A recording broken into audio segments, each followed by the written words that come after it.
하나님의 말씀 디모데전서 1장 18절로 20절의 말씀을 가지고 선한 싸움을 싸우라는 제목으로 말씀을 함께 나누겠습니다.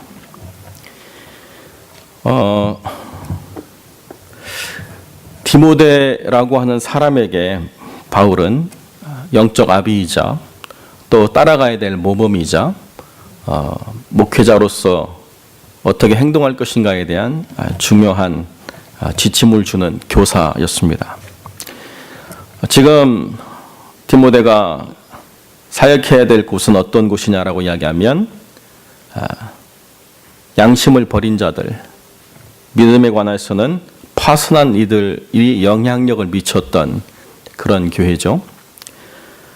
그 이야기는 그 영향력으로 말미암아 거기 함께 있는 공동체가 양심을 버린 상황은 아니고 믿음에 관해서는 파선한 상태는 아니지만 그것이 전혀 이상하지 않은, 더 나아가서 이미 그렇게 move on 하고 있는, 움직여 가고 있는 그런 상황일 수도 있다는 것을 전제로 하고 있는 것입니다. 그래서 교회는 이 일을 그냥 방임하지 않고 후메네오와 알렉산더라고 하는 이 일의 주도적인 역할을 했던 사람들을 사단에게 내어줬다, 이렇게 표현하고 있는 것입니다. 오늘 본문의 말씀을 잘못 이해하면 굉장히 혼란스럽고 또 잘못 이해해서 오해를 할 수 있기 때문에 차근차근 본문을 설명해 드리고자 합니다.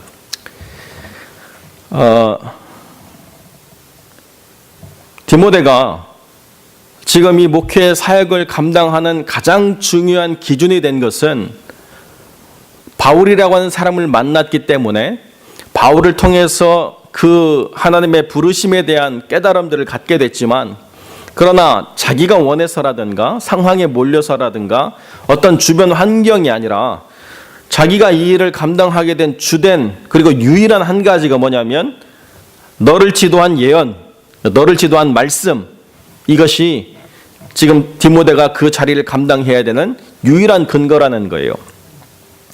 디모데가 항상 그 자리에서 선한 싸움을 싸울 때 기준이 되는 것이라고 하는 것은 사람들의 관계나 또는 주어진 여건이나 앞으로 펼쳐질 어떤 상황들에 대한 예측이 아니라 너를 지도한 말씀, 이것을 기준으로 계속 이러한 일들을 감당해야 된다라고 사도 바울은 이야기하고 있는 것입니다.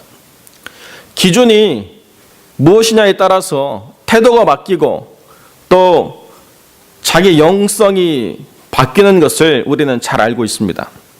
기준이 바뀌면 그렇기 때문에 영성이 바뀌는 것이고, 기준이 바뀐다라고 하는 것은 굉장히 중요한 부분인데요. 여기 지금 디모데가 사역하는 이 교회가 기준이 바뀌어 가고 있음에도 자각하지 못했기 때문에 그 기준에 충실한 디모데를 보냄으로 말미암아 이것들이 갈등이 된다 하더라도 무엇이 기준이냐에 대해서 용납지 않는 한 사람이 서서 그 자리를 지킴으로 교회가 변질되지 않도록 행하는 것, 이것이 하나님의 뜻이었다는 것입니다. 선한 싸움을 밖에 나가서 싸우면 참 좋겠죠. 선한 싸움을 안 믿는 사람들과의 싸움 가운데서 드러낸다고 한다면 내가 어떠한 고통이나 어려움이 있어도 믿지 않는 사람들이니까, 그 사람들이 주님을 몰랐기 때문에 그렇다라고 내가 이야기하면 그래도 내가 돌아와서 회복될 공동체가 있으니까 마음이 덜 외로운데요. 이것을 안에서 싸워야 된다고 하는 것은 참으로 외롭고 참으로 힘들고 참으로 어려운 삶의 과정을 보낸다라고 예측할 수 있는 거죠. 선한 싸움이라고 하는 건 과연 그럼 뭐냐? 도덕적 동기가 선하다라고 하는 것으로 선한 싸움이라고 하는 것을 해석하는 것은 한 부분입니다.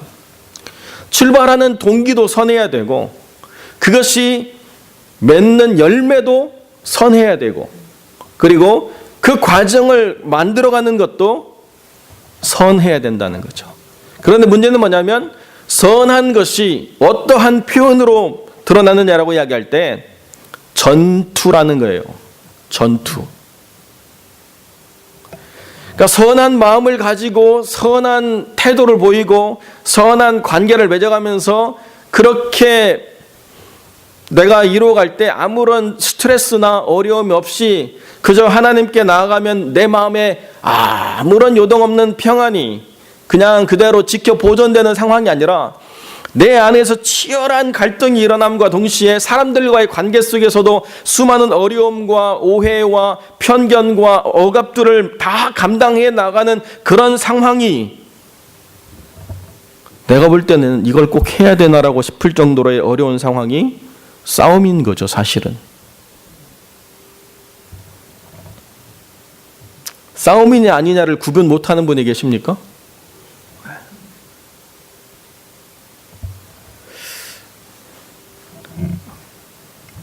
싸움이라고 하는 건 그렇게 즐거운 상황이 아니고요. 그렇게 아름다운 과정도 아니고요. 그렇게 편안한 것도 아닙니다.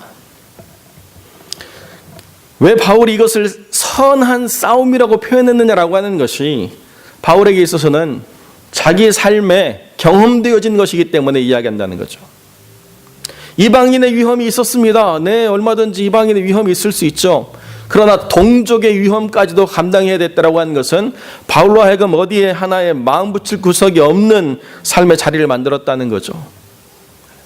고린도서 우리가 다 보면서 11장에 있는 그 말씀들을 함께 나누지 않았습니까? 40일 하나가만 매를 5번이나 맞고 태형을 당하고 한 번은 돌로 맞고 3번 바다에 빠져서 일주일 동안 깊음 가운데 지냈고 강의 위험과 강도의 위험과 여러 가지 위험 가운데서도 힘들어하는데 그 중에서 바울이 가장 힘들었던 게 뭐냐? 너희를 향한 근심으로 내 마음이 편하지 않았다는 거죠. 고린도 교회에 향해서. 바울은 그것을 선한 싸움이다 이렇게 표현한 것입니다. 그러니까 내가 이렇게 고생했으니까 너는 하지 말아라. 우리가 그렇게 표현할 수 있죠? 엄마와 아빠는 이렇게 힘들게 살지만 너는 그렇게 살지 말아라.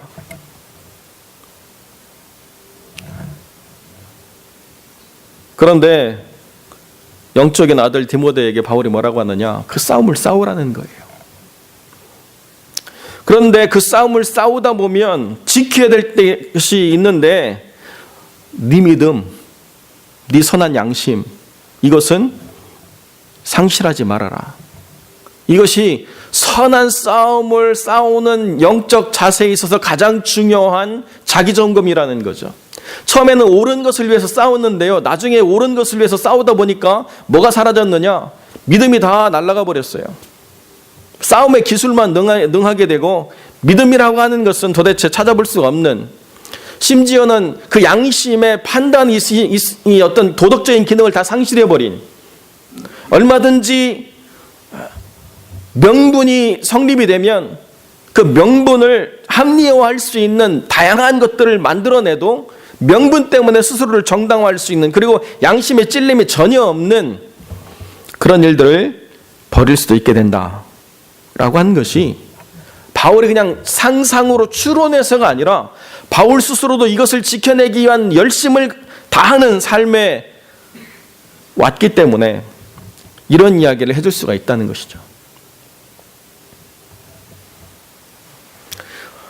교회가 건강한 상황이라고 한다면 얼마든지 이런 일들에 대해서 치열할 필요가 없습니다. 왜냐하면 서로가 다 건강한 것들을 지켜가고 있기 때문에 내가 내 것을 지키는 이상의 어떤 노력과 수고를 행하지 않아도 아무런 문제가 없고, 또 하나님께서 붙잡아 주신 은혜가 크기 때문에 서로가 이런 일들을 지켜나가는 데 있어서 깨어있고 서로가 이런 일들을 지켜나가고자 하는 선한 열심을 가지고 있기 때문에 큰 어려움이 없습니다. 그런데 한번 모든 기준이 바뀌고 모든 상황이 어그러지고 나면 차라리 고치는 것보다 새로 하는 게 나을 때가 있어요. 여러분 그렇지 않나요? 뭘 고치려고 하는 것보다 새로 하는 게 훨씬 더 간단하죠. 그래서 건물도 때로는 다 없애고 새로 짓지 않습니까? 늘 누더기처럼 누덕누덕 깊다가 보면 어떻게 돼요? 새 것이 한 것을 잡아당겨서 보존할 수가 없는 거죠. 그러니까 새 술은 새 부대에 담는 법이에요. 여러분, 교회는 어떻습니까? 교회가 누더기처럼 변해버렸다고 한다면 참 감당하기 힘들죠. 그런 면에서 차라리 새로운 교회를 나가서 새롭게 시작하는 것이 더 쉽고 더 편안한 길일 수도 있어요. 그런데 하나님이 그 촛대를 옮기기 전까지는 누군가는 거기에 남아서 선한 싸움을 싸워야 된다는 것이 원칙이라는 거예요. 교회라고 하는 것이 영원할 수 없기 때문에 하나님 뜻에 합당하지 않은 교회는 하나님께서 그 촛대를 옮기시는 일이 반드시 있는데, 그러나 그 전까지는 누군가가 그 안에서 선한 싸움을 싸우면서 자기 믿음을 지켜냄과 동시에 도덕적 가치 기준의 선한 양심들이, 그 착한 양심들이 망가지지 않도록 제 기능을 다하는 일들을 행해야 된다는 거죠. 교회가 한번 어지러지면요, 한두 끝도 없어요. 전에는 구역 모이면요, 성경책 들고 막 만나는 게 기쁨이 돼가지고 막 왔는데요, 교회가 힘들어지니까 성경책은 안 들고 오고 식스팩 들고 나타나고, 발로 문을 두드려서 왜 그런가 봤더니 막 맥스를 박스로 들고 와가지고 못 열어서 찬송 부르던 입술이 이제는 막 유행가 가서 부르고, 그렇게 서로라도 우리끼리라도 잘 지내면 되지 않겠는가. 우리가 여기서 함께 알아온 세월이 있고 서로와 교제해온 시간이 있는데 흩어지지는 말자. 비록 믿음은 다 없어졌어도.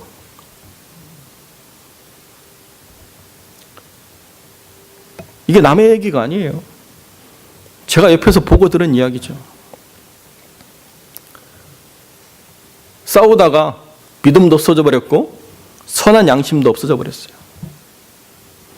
어떤 분은 교회 갈등 때문에 너무 밤에 이를 악물고 주무셔가지고 나중에 이가 이렇게 주저앉아서 이를 빼야만 되는 분도 계셨어요.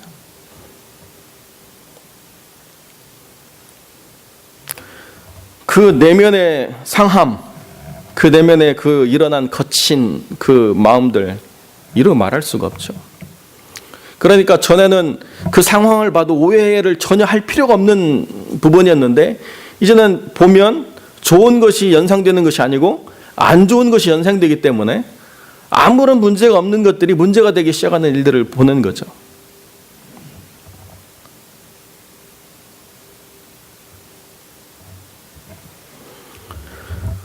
어떤 이들은 이 양심을 버렸고 그 믿음에 관하여는 파선하였느니라. 분명히 바울은 그렇게 이야기하고 있습니다. 선한 싸움을 안 싸우면 좋은데 일단 싸움에 들어가면 걸리는 게 뭐예요? 자기 스스로가 자기를 합리화하지 않으면 안 되기 때문에 이 싸움의 상황에서는 가장 먼저 버려버리는 게 양심이죠. 나는 이렇게 해도 돼. 내가 당한 게 있기 때문에 난 얼마든지 갚아줘도 돼. 내가 이렇게 힘들었기 때문에 그 사람도 힘들어 봐야 돼. 양심으로 하는 것이 얼마든지 내동댕이 쳐줘도 아무런 문제가 없다는 것입니다. 그리고 난 다음에 중요한 게 있어요. 믿음이 아니고 그 믿음이에요. 그 믿음에 관하여는 파선하였다. 자기들 믿음이 아니에요. 그 믿음이에요.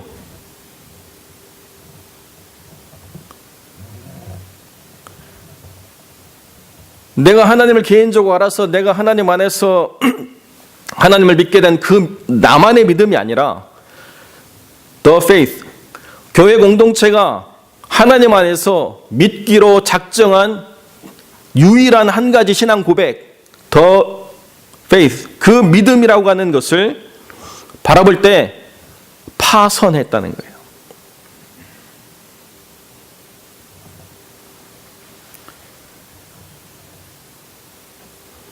내가 내 방식으로 믿는 것에 대해서 문제 제기를 하는 것이 아니라 적어도 주의 공동체 안에서 하나님으로 말미암아 교회의 공동체가 고백해야 될 유일한 한 가지 그 믿음에 관해서는 좌초해서 배가 더 나갈 수 없게 되어버렸다는 것입니다. 그것을 주도했던 후메네오와 알렉산더라고 하는 사람이 있었기 때문에 다른 사람도 그 길을 따라가다가 똑같이 암초에 걸려서 오지도 가지도 못하는 상황에 좌초를 함으로 파손해버렸다는 것을 바울이 지금 이야기하고 있는 거죠.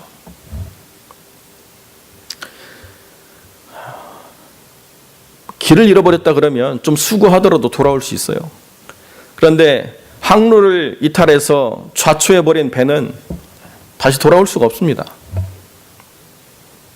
바울은 선교 여행을 하면서 배를 타고 많은 일들을 겪었고 자기도 3번이나 배가 파손해서 일주일 동안 깊음 가운데 헤매다녔던 경험들이 있기 때문에 파손이라고 하는 것이 얼마나 엄청난 피해를 주고 얼마나 고통의 시간들을 주는가를 이루 말할 수 없이 겪어본 사람이죠.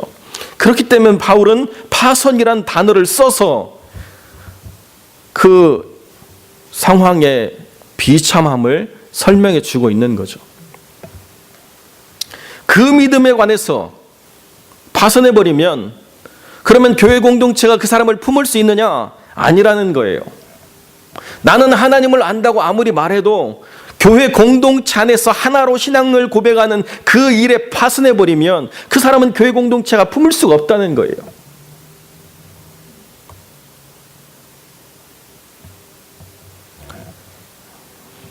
너무 정없는 것 아니야? 교회가 사랑이어야 되는데 여러분 너무 사랑이 없지 않습니까?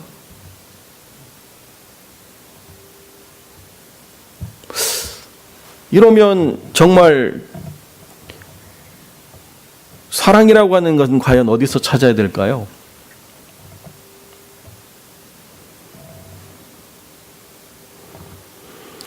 지금 우리는 사랑에 대한 잘못된 그 적용을 행할 때가 참 많이 있습니다. 심지어는 사랑을 강요하는 일도 행할 때가 참 많이 있어요. 교회는 물론 죄 몸된 지체로서 사랑을 드러내는 역할들을 감당하지만 그 사랑이라고 하는 것들을 표현해낼 때는 교회 공동체가 그 믿음에 관하여 정상적인 항의를 하고 있을 때라는 거예요. 항로를 이탈하고 암초에 걸려서 파손해버리면 사랑이라고 하는 기능을 더 이상 드러낼 수가 없는 거예요.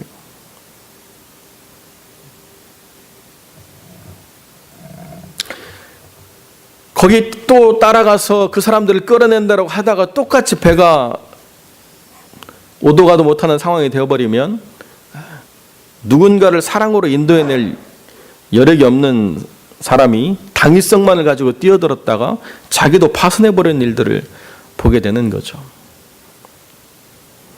그래서 그 사람들을 어떻게 했느냐? 징계해서 교회 밖으로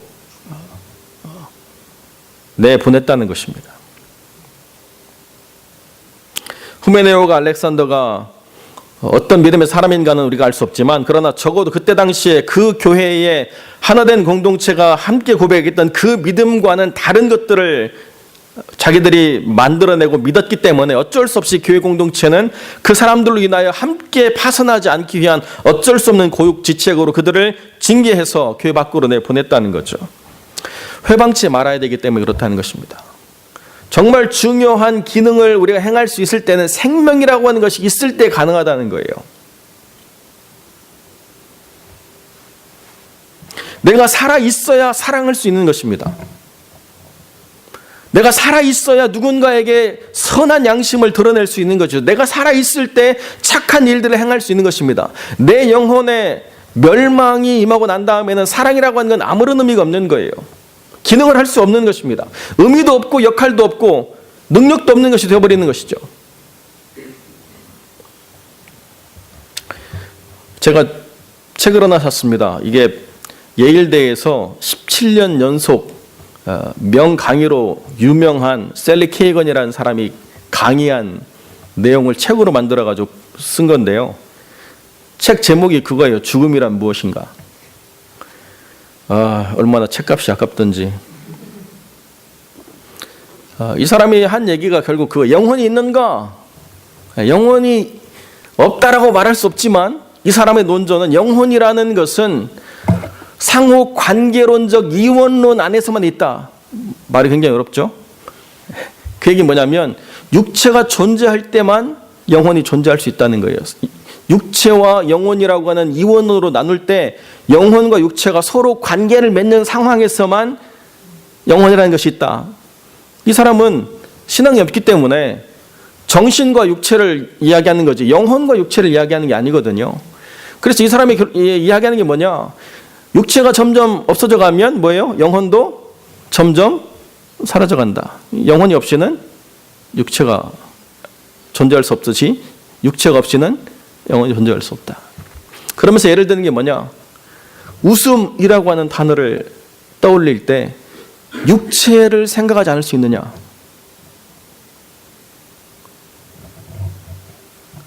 여러분, 누가 웃었다라고 이야기할 때 얼굴로 표현되어지는 이미지를 생각하기 때문에 다 육체를 생각하죠. 그죠? 수많은 전제와 수많은 조건들을 가지고 죽음이라는 것에 대해서 막 애를 쓰는데요. 성경 말씀 한 구절이면 끝날 얘기를 정말 척값 비싸게 괜히 제가 사서 봤어요.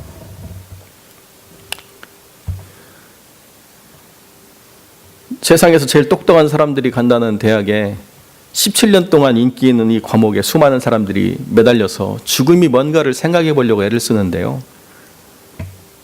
답이 없어요. 그런데도 17년 동안 사람들이 명강의로 들었다는 게 저는 어처구니가 없는 거죠. 하버드도 예일도 다 신학부로 시작한 학교 아닙니까? 그러나 기준이 바뀌어버렸기 때문에 종교학부는 있어도 신학부는 없어요. 종교학과는 있어도 신학과는 없어졌습니다. 누가 자기 이력을 쓰는데 하버드 신학과를 나왔다 이 사람이 하버드에 신학과가 없는데 왜 이런 소리를 하나 이런 생각이 드는 거죠.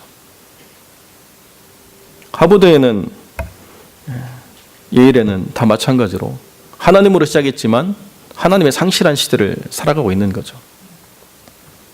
제가 수요일마다 언급했던 그 박사님도 예일대에 들어갔다가 예일대에서 유명한 신학자가 하는 얘기를 듣고 신앙을 버려버렸어요. 성경은 좋은 얘기지만 그러나 검증할 있는 사실로서 기록된 건 하나도 없다. 신약을 평생 공부한 학자가 한 얘기 듣고 교회는 필요 없구나, 신앙은 필요 없구나 버려버렸다는 거예요. 하나의 기준이 그 내면을 잠식해 들어감과 동시에 영향력을 미치기 시작하면 교회 공동체가 무너지는 건 순간이라는 거예요. 왜 그러지 말아야 되는가에 대한 정의를 누가 내릴 수 있습니까? 내가 하나님으로부터 부여받은 권위에 대해서 순복함이라고 하는 것을 누가 강요하기 때문에 하는 공동체가 아니죠. 내가 하나님에 대한 두렵고 떨림이 있기 때문에 그것이 가능하고 당연하게 여겨지는데요. 왜냐고 물으면 왜를 설명할 수가 없어요. 그냥 하나님 앞에 그 받은 바 말씀이 그렇다라고 이야기하기에는 그 이후에 어떤 설명을 행할 수 없기 때문에, 그리고 심지어는 그 말씀조차도 때로는 자기 마음대로 윤색, 각색, 삭제 다 해가지고 쓰기 때문에 똑같은 말씀이라고 얘기하는데 서로 다른 사이드에 서는 걸 보는 거죠. 여러분들이 여호와의 증인하고 대화하시면요, 성경 말씀이라고 얘기하는데 여러분들이 잘 안 들어본 말씀 얘기할 때가 있어요. 왜 그런지 아세요? 여호와의 증인은 여호와의 증인 성경을 따로 갖고 있어요. 자기들 번역 버전. 성경이 달라요. 그 사람들하고 논쟁해봤자 전혀 합의가 되지 않아요. 그나마 안식교는 같은 성경을 가지고 논쟁하기 때문에 그 안식교의 유명한 이상구 박사님이 안식교를 나왔잖아요.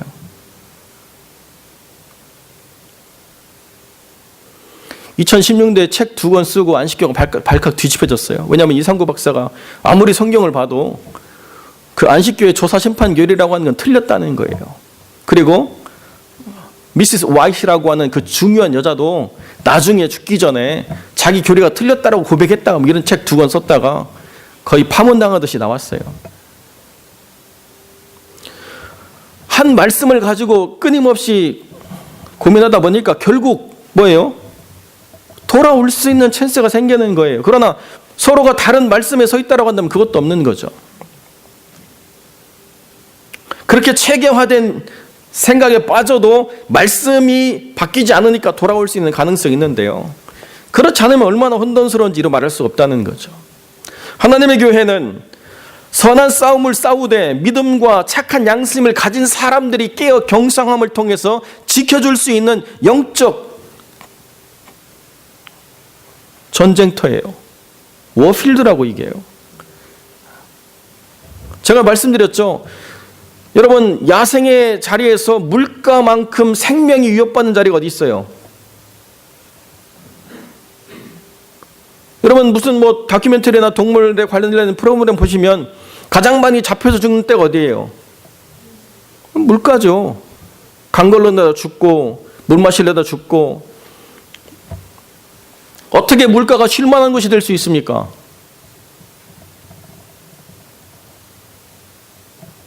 목자가 있기 때문에 쉴만한 곳이 될 수 있는 거예요. 경성에서 깨있는 사람이 그 양을 이끌 때 비로소 쉴만한 물가가 되는 것입니다. 그렇지 않으면 물가라고 하는 건 피비린내 나는 전쟁터예요. 교회도 마찬가지죠. 깨어 경성하며 선한 싸움을 싸우고 믿음과 착한 양심을 가진 사람들이 서 있기 때문에 하나님의 교회 공동체가 하나님 주신 평안 가운데서 진리 안에 온전한 자기 항로를 찾아갈 수 있는 것이지, 후메네와 알렉산더처럼 양심을 버리고 교회 공동체가 고백하는 그 믿음에 대해서 파산한 사람들이 영향력을 미치기 시작하면 한도 끝도 없다는 거예요.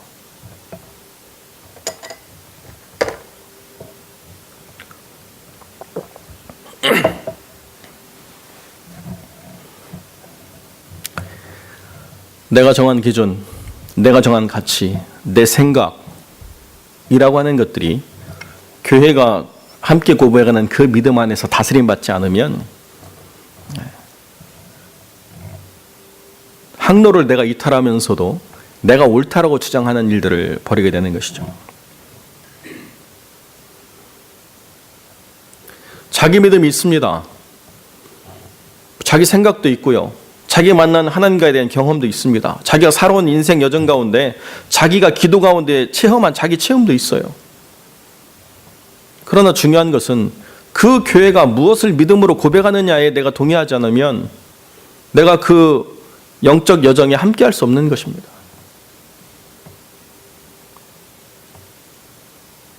내가 거기로 나가는 건 뭐 내 선택이라고 하지만 그게 옳다고 사람들을 이끌어가면 이제 문제가 되기 시작한다는 것이죠. 디모데가 간 교회는 비록 후메네오와 알렉산더를 징계함으로써 교회 밖으로 몰았지만은 여전히 그 영향력 아래 그러한 사람들이 옳다라고 생각하거나 또는 그런 사람들과 계속 관계 맺음으로 그 사람들의 이야기를 전하고 들어서 퍼뜨리는 사람들이 있기 때문에 결코 쉽지 않은 자리였다는 거죠. 그런데 누군가는 거기에서 빛을 밝히고 소금 역할을 행해야만 이 교회 공동체가 회복될 가능성이 있기 때문에 가라고 한 것이죠. 오늘 우리는 어떠한 자리에 있는가를 잘 생각해야 됩니다. 이 은혜와 진리 장로교회가 어떠한 믿음의 고백을 가지고 세워져 왔는가에 대해서 다시 돌아봐야 되고, 그 말씀을 따라 우리가 살아온 그 기준이 우리 안에서 계속 명확하게 우리 안에 신앙 양심의 기준이 되고 우리 삶의 항로에 있어서 영적 좌표로서 존재하는가 아닌가에 대한 분명한 생각들을 다시 가져봐야 되는 거죠. 내 믿음은 환경이 정하는 것이 아닙니다. 내 믿음은 주님이 우리에게 주신 말씀으로 말미암아 정한 그 믿음 안에 있어야 되는 것이죠.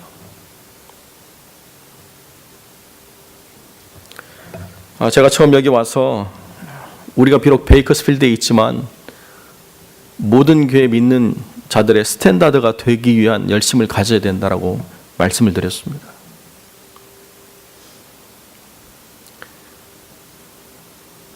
그게 가능한가? 교회 스탠다드는요, 교회 크기가 정하는 게 아니에요. 교회 스탠다드라고 하는 것은 내가 어디 살기 때문에 정해지는 것이 아닙니다. 내게 주신 말씀을 따라 살아가는 삶에 내 삶의 치열한 선함, 망가지지 않은 양심, 그리고 한 번 고백하기로 작정한 그 믿음에 내 삶의 좌표를 둠, 여기 있는 것이에요.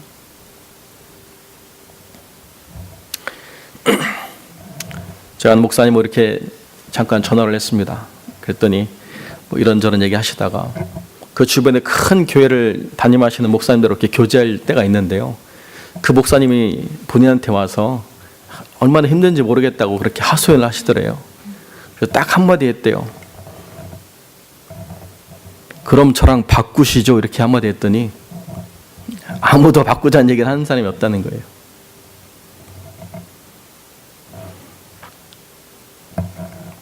누구나가 다 자기의 자리에 삶의 싸움이 있습니다. 누구나가 다 삶의 그 싸움에서 힘든 부분들이 있죠. 그러나 하나님이 그 사람을 거기에 두신 이유가 무엇이냐라고 하는 것은 그 사람이 모자라서 거기에 둔 것도 아니고 그 사람이 그런 대우를 받기에 마땅하기 때문에 둔 것이 아니라 적어도 그 사람이 거기에서 하나님 안에 선한 싸움을 싸워낼 거룩한 기대를 가졌기 때문에 하나님이 거기 두신 것이죠.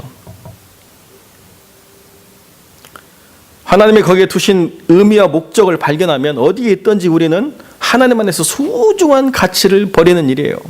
소중한 가치를 만들어가는 삶을 살아가고 있는 것입니다. 김세현 선교사님이 저한테 늘 카톡으로 기도 요청을 하고 사역 보고를 하고 뭐 열심히 하시는데요. 이번에 뭐 사역을 하고 난 다음에 이 지역에 초등학교가 세워지기를 기대함이 있어서 함께 기도해 주시면 좋겠습니다. 그 제목을 아침에 저한테 텍스트하고 저녁에 텍스트가 다시 왔어요. 뜻을 세웠더니 하나님이 벌써 갚아주셨다고. 그래서 한 2억 정도를 어느 교회에서 투자해가지고 거기에 초등학교를 세울 일들이 이제 진행이 된다고 해서 세상 복은 선교사님이 다 가지셨네요. 내가 그랬더니 맞는 것 같다고 이렇게 하시더라고요. 재밌죠? 기도하는데 응답이 있고 뜻을 품었는데 하나님 그 길을 펼쳐주시고 얼마든지 그런 사역을 하면 익사이딩 하죠. 그런데 사역이 그런 곳만 있는가? 그것이 아니거든요. 수십 년간 사역했는데 추방당해서 그 땅을 들어가지 못하는 사람도 생기게 되고 수없이 전했는데 결국에는 한 사람도 제대로 얻지 못해서 실패자라고 낙인 찍히면서 쓸쓸히 선교지를 떠나야만 되는 사람이 있습니다. 심지어는요, 오도 가도 못하는 삶이 있는 거예요. 파송은 했는데 사역은 안 됐고 돌아갈 수도 없고 중간에 미아처럼 상실되어 버린 사람도 있죠.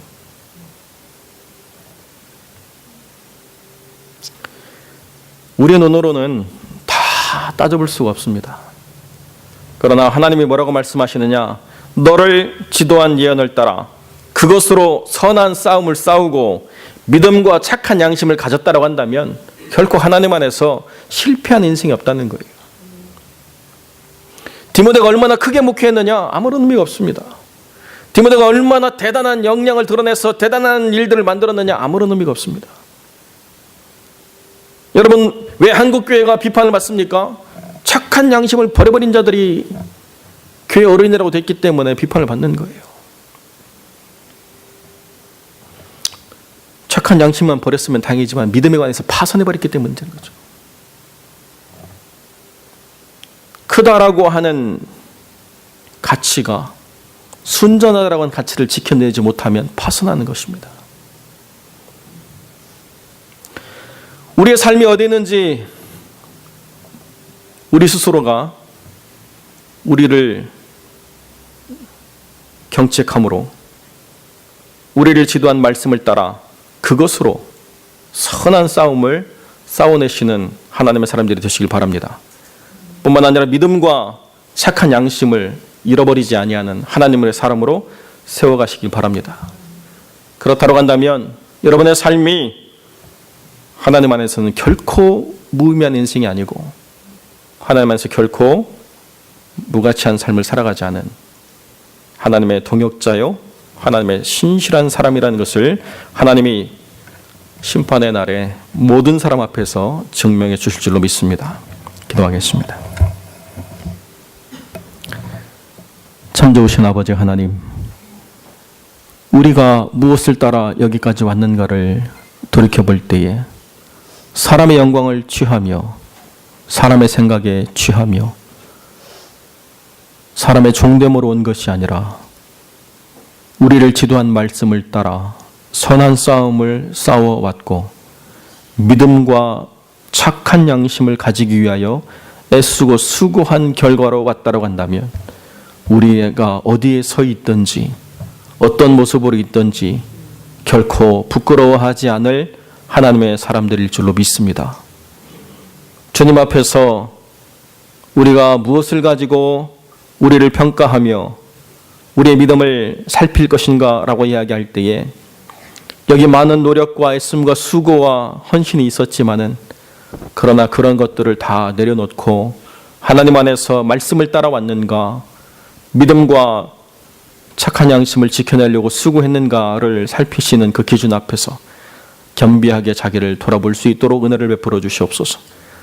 아버지 하나님, 새로운 달 또 얼마 남지 않은 한 해의 마지막 시간들을 우리가 자기를 돌아봄으로 말미암아 우리의 싸움이 무엇인가를 다시 한번 명확하게 인식하게 하시고 그 선한 싸움 가운데 아름다운 열매로 세워져 갈 수 있도록 주님 은혜를 더하여 주옵소서. 주께서 함께 해주시기를 간절히 소망하며 걸어가신 우리 주 예수 그리스도의 이름으로 기도드립니다. 아멘.